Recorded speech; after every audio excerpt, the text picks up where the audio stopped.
Welcome students. Board exam 2024 कक्षा 8 सामाजिक विज्ञान का ये पेपर आपके लिए बहुत ही महत्वपूर्ण है। पूरा वीडियो सॉल्यूशन के अंदर पूरा पेपर सॉल्यूशन करवाऊंगा। इसके अंदर आप 80 में से 80 नंबर आराम से प्राप्त कर सकते हैं। आपको एग्जाम में 2.5 घंटे का समय मिलता है। उस 2.5 घंटे के दौरान आप सामाजिक के अंदर किस तरह से अच्छे से सवालों को अटेंड करें कि आपको अच्छे नंबर प्राप्त हो, इसके बारे में भी बात करने वाले हैं। तो पेशेंस बना करके वीडियो को पूरा देखना है और चैनल पर पहली बार आए तो ज़रूर सब्सक्राइब करके बेल आइकन यानी घंटी का बटन है उसको प्रेस कर देना है, जिससे कि आपको बाकी के जो वीडियोज़ है उसके नोटिफिकेशन आप तक पहुंच सकें। तो चलिए यहाँ पर सबसे पहले आपके आता है वस्तुनिष्ठ क्वेश्चंस 1 से 8 तक, यानी वस्तुनिष्ठ प्रश्न आते हैं। यहाँ पर देखिए नीचे दिए गए प्रश्नों में से सही विकल्प आपको चुनना है। तो आपको क्या करना होगा, आपको जो पेपर मिलेगा उसी के अंदर उत्तर देने हैं, अलग से कोई उत्तर पुस्तिका में नहीं लिखना है। तो चलिए यहाँ पर राजस्थान के राजपूत राजाओं ने मराठों की बढ़ती शक्ति को रोकने के लिए हुरडा भीलवाड़ा में एक सम्मेलन कब बुलाया था? इसका सही जवाब है 17 जुलाई 1734 ईस्वी को। कब बुलाया था भाई? 17 जुलाई 1734 को। आपको इधर ऐसे ब राइट आंसर भर देना है। आपको बाकी पेपर के ऊपर कुछ भी नहीं लगाना है, केवल इसके अंदर ब राइट आंसर भरना है। ठीक है। अगला था भारत का अंतिम वायसराय कौन था? तो ये लॉर्ड माउंटबेटन था। आपको यहाँ पर इसमें अ राइट आंसर भर देना है। इस तरह से ही भरना है क्योंकि यहाँ पर आपके रिक्त स्थान है वो कोष्टक बना करके दिए हुए आएंगे। संथालों ने बगावत कब की थी? तो 1855 ईस्वी में की थी। ब आपका राइट आंसर हो जाएगा। निम्न में से कौन सा काम न्यायपालिका का नहीं है? तो कानून का निर्माण करना ये काम न्यायपालिका का नहीं है, क्योंकि ये कानून का निर्माण करना ये संसद का काम है। बाकी विवादों का निपटारा करना, न्यायिक समीक्षा करना, मौलिक अधिकार क्रियान्वयन ये सभी न्यायपालिका का काम है, यानी न्यायालय का काम है। तो यहाँ पर आपका राइट आंसर हो जाएगा क्योंकि नहीं पूछा है। ठीक है। जनता द्वारा चुने गए लोकसभा के प्रतिनिधियों को क्या कहा जाता है? तो उनको सांसद कहा जाता है। जो लोकसभा में बैठते हैं उनको सांसद कहते हैं और जो विधानसभा में बैठते हैं उनको विधायक कहते हैं। ठीक है।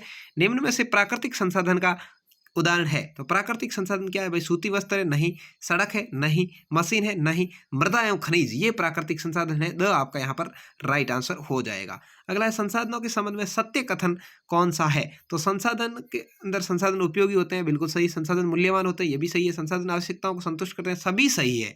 तो द यहाँ पर आपको राइट आंसर भरना होगा। अगला क्वेश्चन आप कहता है राजस्थान के किस भौगोलिक क्षेत्र में जनसंख्या घनत्व सबसे कम पाया जाता है? तो मरुस्थल वाले प्रदेश में सबसे कम है। जैसे जैसलमेर का 2011 की जनगणना में केवल घनत्व 17 व्यक्ति प्रति वर्ग किलोमीटर ही था। ठीक है। तो यहाँ पर सबसे कम मरुस्थल वाले क्षेत्र में पाया जाता है। अगला है अति लघुत्रात्मक प्रश्न आते हैं। निम्नलिखित को सुमेलित कीजिए। 2 नंबर का यहाँ पर आपके आएगा, इसका मिलान करना है। फरमान कौन था? फरमान एक शाही आदेश था, उसको फरमान कहते थे, जो शाही आदेश राजा द्वारा जारी किया जाता था। वास्को डी गामा कौन थे भाई? ये पुर्तगाल के रहने वाले थे। लॉर्ड डलहौजी, इन्होंने ये एक न्यायाधीश थे, और सॉरी लॉर्ड डलहौजी है, इन्होंने विलय की नीति अपनाई थी लॉर्ड डलहौजी ने, और काजी है ये एक न्यायाधीश को कहा जाता है। तो इस तरह से आपको ये मिलान करना है। फरमान हो गया एक शाही आदेश, और वास्को डी गामा पुर्तगाल का रहने वाला था।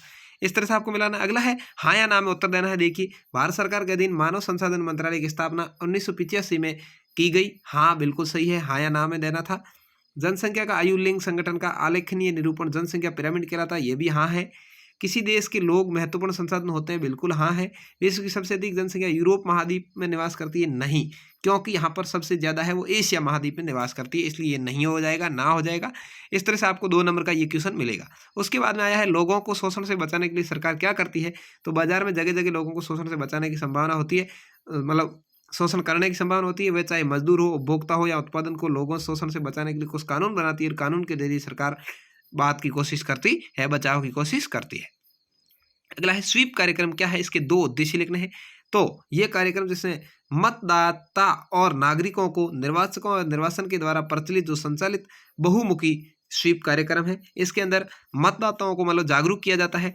इसका उद्देश्य है सूचित मतदान और सूचित मतदान। तो इस तरह से ये है। अगला है अवध के बागी भूस्वामियों ने से समर्पण करवाने के लिए अंग्रेजों ने क्या किया था? 2 नंबर का क्वेश्चन आपके इस तरह का आएगा।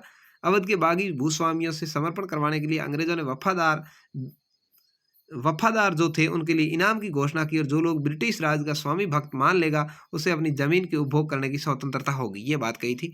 आर्थिक क्रियाओं से क्या आशय है? तो देखिए, जो व्यक्ति अपने परिवार वालों के भरण पोषण करता है और जीवन यापन करता है वो आर्थिक क्रियाएं कहलाती है, जैसे कृषि करना यानी पैसे कमाना, पशुपालन करना, विनिर्माण, खनन, परिवहन इत्यादि ये सेवाएं आर्थिक में आती है। अगला है महलवारी व्यवस्था स्थायी बंदोबस्त के मुकाबले कैसे अलग थी। 4 नंबर का ये क्वेश्चन है। इस तरह से बच्चे ने लिखा है, आप इसको अच्छे से देख करके और पढ़ सकते हैं। ज़्यादा मैं आपका समय नहीं लेते हुए इन सवालों को अब केवल आपको दिखाऊंगा। सरकार किसानों को कृषि के विकास में किस प्रकार मदद करती है, देख लीजिए यहाँ पर सरकार किसानों के लिए क्या क्या काम करती है। मैं धीरे धीरे स्क्रॉल कर रहा हूँ, आप इसको अच्छे से पढ़ सकते हैं। इस तरह से आप लिखेंगे तो आपको अच्छे नंबर परीक्षा में मिलेंगे। औद्योगिक प्रदेश पर संक्षिप्त टिप्पणी लिखनी है, तो यहाँ पर देखिए औद्योगिक प्रदेश के बारे में ये लिखा हुआ है, क्या क्या है, कहाँ पर है, कैसे है। अगला है जेम्स मिल और टॉमस मैकाले के अनुसार भारत में यूरोपीय शिक्षा अनिवार्य है। इसके कोई 2 उदाहरण, इस सोच के कोई 2 उदाहरण देने हैं। तो जेम्स मिल और टॉमस मैकाले के अनुसार अंग्रेजी शिक्षा वैज्ञानिक और व्यवहारिक थी और संस्कृत शिक्षा अवैज्ञानिक और अव्यवहारिक थी। वो ऐसा मानते थे। जेम्स मिल को लगता था कि अंग्रेजी शिक्षा भारतीयों के लिए लाभदायक है। तो ये 2 कारण आपको लिखने हैं। महात्मा गांधी ऐसा क्यों सोचते थे कि अंग्रेजी शिक्षा ने भारतीयों को गुलाम बना दिया है। तो देखिए भारतीयों के मस्तिष्क में हीनता की भावना भर दी थी और उन्हें सभ्यता सरस्वती सभ्यता के लिए पश्चिमी लोगों की शिक्षा देनी पड़ी थी। ये बात है। 1900 राज्य विधानसभा और लोकसभा के बीच अंतर के 4 बिंदु लिखने हैं। राज्य विधानसभा क्या है, राज्य में होती है, ये केंद्र में होती है। इसका कार्य राज्य का जो कानून वगैरह उसका संचालन करना इसका कार्य है। समूचे विश्व का है, समूचे भारत का है, समूचे राष्ट्र का है। ये राज्य विधानसभा को नियंत्रण में रखती है, लोकसभा के नियंत्रण में रहती है। ठीक है, इसका सदस्य विधायक कहलाता है, इसका सदस्य सांसद कहलाता है। इस तरह से आपको लिखना है। अगला है, भारत में आशियाई तबके ने मूल अधिकार का इस्तेमाल किस तरह से किया। 2 नंबर का क्वेश्चन है, इसको आप अच्छे से पढ़ सकते हैं। अल्पसंख्यकों के लिए हमें सुरक्षात्मक प्रावधानों की जरूरत है। 2 कारण आपको लिखने हैं, तो यहाँ पर आप ये बात लिख सकते हैं। राजस्थान के मानचित्र में दर्शाना है बूंदी, बांसवाड़ा, झुंझुनू और बीकानेर। तो देखिए यहाँ पर ये बीकानेर, झुंझुनू, बूंदी और बांसवाड़ा को अच्छे से दर्शाया हुआ है। आप भी सारे जो डिस्ट्रिक्ट है इस मैप को अच्छे से याद कर लीजिए। ये आपके 4 नंबर का क्वेश्चन आता है। अगला, नीचे दी गई 3 प्रश्नों में इसके नहीं 2 प्रश्नों का उत्तर आपको लिखना है। बहादुर शाह जफर के बारे में है, यहाँ पर देखिए बहादुर शाह जफर के बारे में लिखा हुआ है। कांग्रेस में आमूल परिवर्तनवादी, इसको नहीं किया है इसने, आप कर सकते हैं। स्वदेशी आंदोलन क्या था, इसको किया है, आप कर सकते हैं। अगला है 23वां क्वेश्चन, निम्नलिखित पर आपको टिप्पणी लिखनी है। विश्व के विभिन्न भागों में जनसंख्या वितरण या भूमि उपयोग, 2 तो वो कर सकते हैं, या आप चाहें तो मृदा से क्या समझते हैं, मृदा के निम्नीकरण को रोकने वाला कर सकते हैं। तो भूमि और जलवायु के बारे में इसने लिखा है और भूमि को हम किस प्रकार से उपयोग करते हैं, ये सारी बातें लिखी, आप इसको अच्छे से पढ़ सकते हैं।